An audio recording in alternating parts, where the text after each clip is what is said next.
رسالت میں آپ صلی اللہ علیہ وسلم فرماتے ہیں کہ میرا دنیا میں رہنا بھی تمہارے لیے رحمت، میرا دنیا سے چلے جانا بھی تمہارے لیے رحمت۔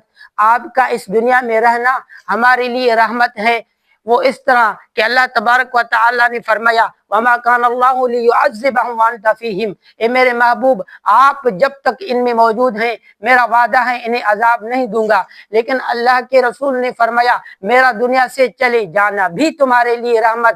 وہ اس طرح کہ اللہ کے رسول فرماتے ہیں کہ جب میں دنیا سے چلا جاؤں گا تو میری امت کے اعمال فرشتے میرے پاس لے کر آئیں گے۔ میں جب ان اعمال کے اندر اچھائیاں دیکھوں گا، نیکیاں دیکھوں گا تو میں اللہ کا شکر ادا کروں گا، لیکن جب میں ان اعمال کے اندر برائیاں دیکھوں گا، بدیاں دیکھوں گا تو میں اللہ تبارک و تعالیٰ سے تمہارے لیے استغفار کروں گا۔ کیسی محبت ہے، کتنی الفت ہے۔